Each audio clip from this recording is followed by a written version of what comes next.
Bihar teachers history maker Facebook page मंच के सभी सदस्यों को मेरा नमस्कार।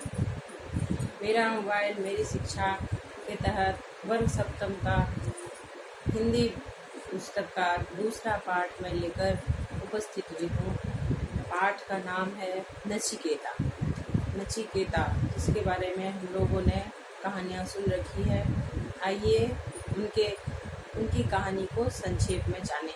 सर्वप्रथम कहानी को संक्षेप में सुनते हैं। नचिकेता सहस्त्रों वर्ष पहले की बात है। सहस्त्रों मतलब हजारों वर्षों पहले की बात है, जब नचिकेता नाम का एक बालक हुआ करता था। उनके पिता का नाम बाजस्रवा था। वो महर्षि थे, वो भी ऋषि थे और ऋषि पुत्र नचिकेता था। एक दिन बाजस्रवा ने एक यज्ञ का आयोजन किया और उस यज्ञ के बाद ब्राह्मणों को दान देना था और अपनी प्रिय वस्तु दान देने का उन्होंने निश्चय किया था। यज्ञ का नाम था सर्वमेघ यज्ञ। उस यज्ञ बहुत अच्छी तरह से शुरू हुआ और अच्छे से संपन्न भी हो गया।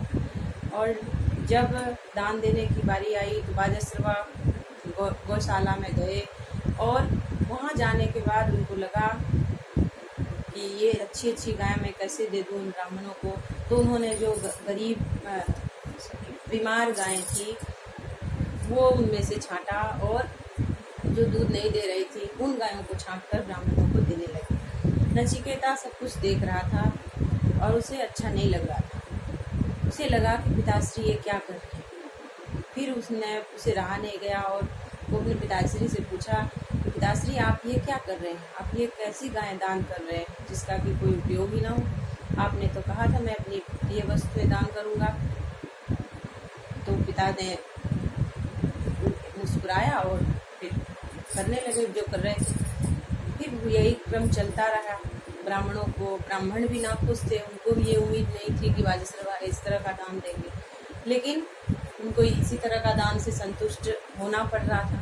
लेकिन नचिकेता जो था उसको अच्छा नहीं लग रहा था। वो बार बार पिता को टोक रहे थे पर पिता ध्यान नहीं दे रहे थे। अंत में एक बार नचिकेता ने कहा कि पिताश्री आपको सबसे प्रिय तो मैं हूँ, आप मुझे क्यों नहीं दान कर देते। इस पर पिताजी झुंझलाए, थोड़ा क्रोधित भी हुए और बोल दिए कि जाओ मैं तुझे यमराज को दान करता हूँ। फिर क्या था, नचिकेता ने प्रण कर लिया कि मैं अब यमपुरी पहुंचकर ही दम लूँगा।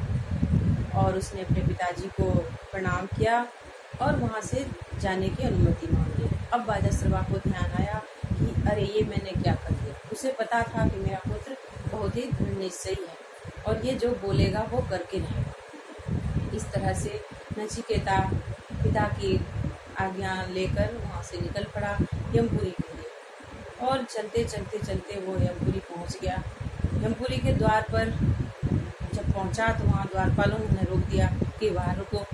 यमराज नहीं थे और वो द्वार पर 3 दिन और 3 रात तक भूखे प्यासे खड़ा रहा। जब यमराज आए तो उसने उस बालक को, छोटे से बालक को देखकर पूछा कि तुम यहाँ क्या कर रहे हो। नचिकेता ने कहा कि यमराज जी, मेरे पिताजी, मैं बाजस्रवा का पुत्र नचिकेता हूँ। मेरे पिताश्री ने मुझे आपको दान कर दिया है यज्ञ के पूर्णाहुति के रूप में। तो इनको बड़ा ही आश्चर्य हुआ कि ये क्या बोल रहे हो। उनको हंसी आ गई कि ऐसा कैसे हो सकता है। तो उसने सारी बातें बताई यमराज को। फिर यमराज ने कहा कि अच्छा ठीक है, चलो हम लोग इस पर चर्चा कल करेंगे और अभी आप चलो, 3 दिनों से तुम भूखे प्यासे यहाँ खड़े हो। फिर उन्होंने उसे ले गया और उनका आतिथ्य किया। नचिकेता ने उनका आतिथ्य स्वीकार किया, भोजन किया और विश्राम भी किया। तत्पश्चात सुबह जब यमराज ने उनको बुलाया कि अब बताओ तुम यहाँ क्यों आए हो, तुम वापस चले जाओ। और ये यमपुरी सदेह नहीं आते, यहाँ मृत्यु के बाद लोग आते हैं। लेकिन नचिकेता बहुत ही दृढ़ निश्चयी था। उसने पिताजी की आज्ञा, उसने कहा कि नहीं, मैं पिताजी की आज्ञा से यहाँ आया हूँ और उनका आज्ञा पालन करना मेरा परम पुनीत कर्तव्य है। अब उसे यमराज भी सत्ते में आ गए कि इस बालक का मैं क्या करूं, कि अब कि इसको कैसे मैं वापस घर भेजूं। इस पर उन्होंने कहा कि नचिकेता, तुम मुझसे 3 वर मांगो और मैं वो 3 वर दे करके यहाँ से तुमको विदा करूँगा, क्योंकि सदैव तुम यमपुरी में नहीं रह सकते। इस पर नचिकेता विनम्र स्वर में कहा, फिर मुझे वर कैसे वर बोला कि मैं तो दान में आया हूँ, पिताजी ने मुझे दान कर दिया, तो मैं वर कैसे मांग सकता हूँ। बालक नचिकेता न्याय संगत बात सुनकर यमराज काफ़ी खुश हुए, बहुत खुश हुए। उन्होंने कहा कि कोई बात नहीं, तुम बालक हो और मैं तुमसे प्रसन्न हूँ और तुम 3 वर मांगो, निसंकोच मांगो। इस पर नचिकेता ने कहा, देव मुझे पहला वर दें कि पिताश्री का मुझ पर से गुस्सा शांत हो जाए और सर्वमेव यज्ञ का उनको फल मिले, क्योंकि उन्होंने दान अच्छे तरीके से नहीं किया है। यमराज ने कहा, तथास्तु। दूसरा वर था कि मुझे जिस विद्या से भय उत्पन्न हो वो विद्या मुझे नहीं चाहिए। जिस विद्या से भय उत्पन्न नहीं हो ऐसी विद्या मुझे प्राप्त हो। यमराज ने कहा, तथास्तु।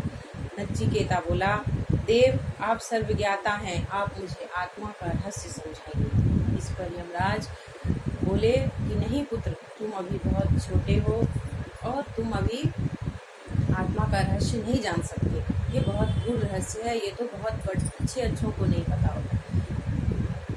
तो नचिकेता ने कहा, नहीं, मुझे तो यही जानना है। तीसरा वर के रूप में आप मुझे यही दीजिए और आत्मा का रहस्य प्रकट करने की कृपा कीजिए। विवश होकर यमराज ने उसे आत्मा का रहस्य बताया। उस रहस्य को सुनकर के नचिकेता संतुष्ट हुआ। फिर बाजस्रवा पुत्र वापस अपने पिताश्री के पास पहुंच गया। बाजस्रवा ने अपने पुत्र को पाकर बहुत खुश हुए। वही बालक नचिकेता बड़ा होकर के आत्मज्ञानी के रूप में इस पृथ्वी पर अमर हो गया। तो ये उन प्रतिभावान बच्चों की कहानी है जो कहानी के रूप में है और ये हमारे शास्त्रों में लिखी गई है। इसका साक्ष्य हमारे शास्त्रों में मिलता है, इस वजह से हम इसे झुठला भी नहीं सकते। और ये पितृभक्त और दृढ़ निश्चयी बालक का एक बहुत ही जीता जाता सबूत है। नचिकेता बहुत ही दृढ़ निश्चयी और पितृभक्त बालक था। इससे इस कहानी का यही सार है कि हर बच्चे को माता पिता का भक्त होना चाहिए, आज्ञाकारी होना चाहिए और दृढ़ निश्चयी तो होना ही चाहिए। जो सोच लिया उसको कर दिखाने की उसमें भरपूर इच्छा शक्ति होनी चाहिए।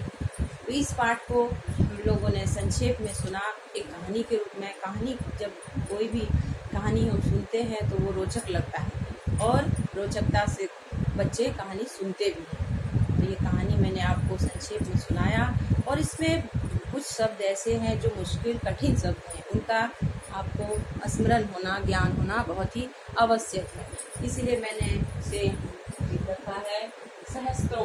सबसे पहले लाइन में ही आया था शब्द सहस्त्रों, मतलब होता है हजारों। दृढ़ता मतलब संपन्न, मतलब पूर्ण होना।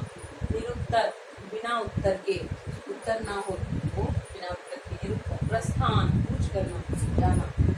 संकल्प, प्रतिज्ञा, परिचित, जान पहचान। संबल मतलब सहारा। तो इस तरह से कुछ मुश्किल शब्द इसमें दिए गए हैं जिसका अर्थ हमको जानना बहुत ही आवश्यक होता है, जिससे कि हम हर कहानी के पूर्ण रूप से समझ सकें। अब इसमें प्रश्न भी दिए होते हैं, नचिकेता कौन था। अभ्यास के प्रश्न तो बनाना अनिवार्य होता है। नचिकेता कौन था, हम लिख सकते हैं नचिकेता बाजस्रवा का पुत्र था। नचिकेता क्यों दुखी हुआ, क्योंकि उनके पिताजी ने बीमार गायों का दान किया, इसीलिए नचिकेता दुखी हो गया। नचिकेता यमपुरी किस लिए गया था, वो यमपुरी इसलिए गया था कि उसके पिताजी ने क्रोध में आकर उसे कह दिया कि जाओ मैं तुमको दान करता हूँ, यमराज को दान करता हूँ। इसलिए वो चला गया था, क्योंकि वो पिता का आज्ञा झुठला नहीं सकता था। नचिकेता ने क्या क्या वर मांगे यमराज से। उन्होंने अपने पिता का क्रोध शांत करने और सर्वमेव यज्ञ का पूर्ण होने का वरदान मांगा और आत्मा का रहस्य पूछा और इसी तरह से उन्होंने 3 वर मांगे और यमराज खुश होकर उन्हें तीनों वर प्रदान किए। और भय, जिस विद्या से भय मिले वो विद्या न प्राप्त करने का वर मांगा कि जिस विद्या से भय मिले वो विद्या मुझे नहीं चाहिए। ये 3 वरों का एक ऐसा वर है जो कि एक छोटे से बालक ने मांगा, क्योंकि बहुत ही महान काम हो सकता है। एक छोटे से बच्चे की सोच को देखकर आश्चर्य होता है। तो इस तरह की प्रतिभा बच्चों में होनी चाहिए। प्रतिभावान आज के बच्चे प्रतिभावान हैं, लेकिन इस समय बच्चे अपने घरों में हैं, तो हम हो सकता है कि इन छोटे छोटे प्रयासों से उनको कुछ लाभ पहुंचा सके। तो ये Bihar teachers history maker group का यही उद्देश्य है। इस उद्देश्य को पूरा करने के लिए मैं भी अपना छोटा सा योगदान इसमें देती रहती हूँ। धन्यवाद।